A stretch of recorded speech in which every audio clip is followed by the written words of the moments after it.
always been in contention for a championship. This is the first year they've been in this position, and immediately this sort of article comes out. This is the game they play. They do this all the time. They're not just Lamar Jackson, to all the great players. When things aren't going well, they do it to everybody. And now it's his turn. The front office, the organization always leaks stuff like this just to get the ball rolling. I want my quarterbacks to be quarterbacking.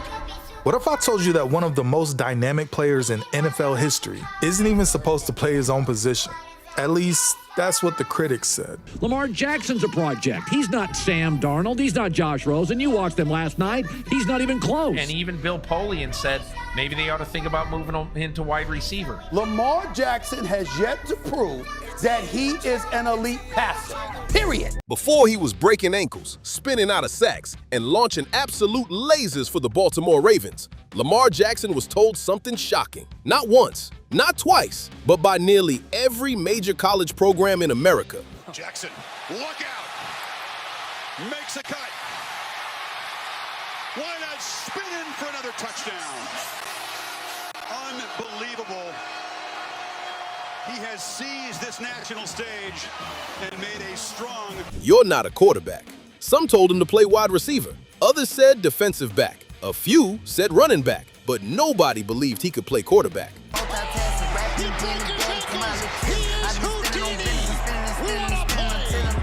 He's fifth in the NFL in rushing. He's the quarterback. We've never seen anything like this. Not bad for a running back.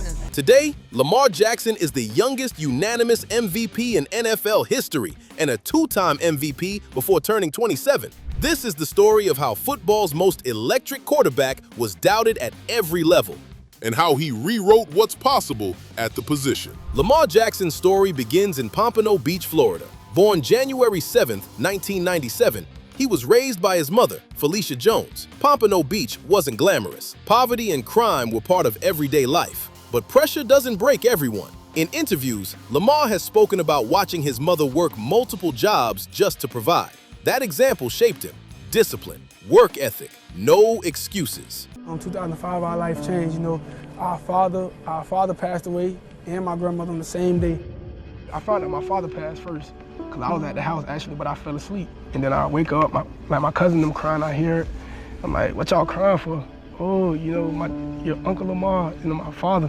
I'm like, what? And at first I start crying, and then I just stopped.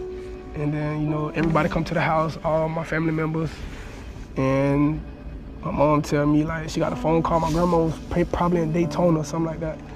She was like, your grandmother just passed. And I stayed with my grandmother too, like, all of us stayed in the same house. From a young age, Lamar understood nothing would be handed to him. On the field, he was different. Quarterback, running back, wide receiver, defensive back. He played everything and dominated everywhere. His speed separated him instantly. Kids couldn't catch him. Defenders couldn't angle him. Coaches couldn't define him. And that became the problem.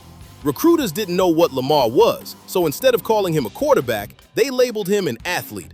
And that label followed him everywhere. At Boynton Beach High School, nothing was guaranteed. Listed at 6 feet 2 inches, 180 pounds, he wasn't handed the starting job. He earned it. Touchdowns through the air, touchdowns on the ground, dominance against top Florida competition. By his senior year, Lamar Jackson was one of the most electric high school players in the state, and still, the verdict was the same. Great athlete, not a quarterback. Scholarship offers came, but with conditions. Switch to receiver, switch to defensive back, anything but quarterback. Maybe they ought to think about moving him into wide receiver. So Lamar, what was your honest reaction when multiple teams asked you to work out as both a quarterback and a wide receiver, being the Heisman-winning quarterback that you are, though? And the receiver thing, you know, I don't know where that came from either, you know. I never caught a pass. Youth football, high school, or college. Lamar's response never changed. He refused. He wasn't chasing scholarships. He was chasing a vision. And only one coach truly believed. That coach was Bobby Petrino at the University of Louisville. While others saw an athlete, Petrino saw a quarterback. Louisville didn't ask Lamar to change. They handed him the keys, and college football would never look the same. By his sophomore year, there were no more whispers. There were statements, historic performances, viral highlights, defenses completely helpless. She raised Lamar and his siblings reaching discipline, faith, and work ethic. Football wasn't just a game. it was a way out. Who's tougher on you, Coach Petrino or your mom? Oh, my mom. Yeah? I tell my mom. My mom is just like, ever since I was younger, she always been the same person. And she always made sure I was on top of my game. Then came the night that shook the country. Louisville dismantled Florida State, 63-20. Lamar was unstoppable. At just 19 years old, Lamar Jackson won the Heisman Trophy, becoming the youngest winner ever at the time. And somehow, the doubts still followed him. NFL scouts loved the highlights, but the questions didn't stop. Can he throw? Can he read defenses? Is this sustainable? Some still said the unthinkable. He should switch positions. In 2018, Lamar entered a loaded quarterback class, and despite a Heisman Trophy and historic production, he waited. Pick after pick passed, until finally, with the 32nd pick, the Baltimore Ravens traded up. They believed. He didn't start right away, but in Week 11, Joe Flacco went down, and everything shifted. Baltimore went 6-1 with Lamar as the starter. They made the playoffs. The offense transformed overnight. This wasn't a gimmick. This was evolution. Then came 2019, and football changed. 14-2 record, 36 passing touchdowns, 1,206 rushing yards. Michael Vick's single-season quarterback rushing record shattered. Defenses knew what was coming. They still couldn't stop it.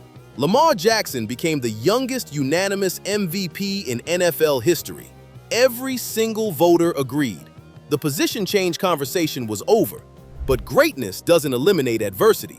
In the playoffs, the Titans stunned Baltimore. Turnovers, missed opportunities, silence. For the first time, Lamar felt postseason heartbreak, and the critics came back louder. Over the next few seasons, injuries tested him. Roster changes tested him. Contract drama tested him. But when healthy, he remained elite. The Ravens remained contenders because of him. And then came 2023. Fully healthy, complete command of the offense, efficient, decisive, in total control. When the votes were counted, Lamar Jackson had won his second MVP, not as an experiment, not as an athlete, but as a quarterback.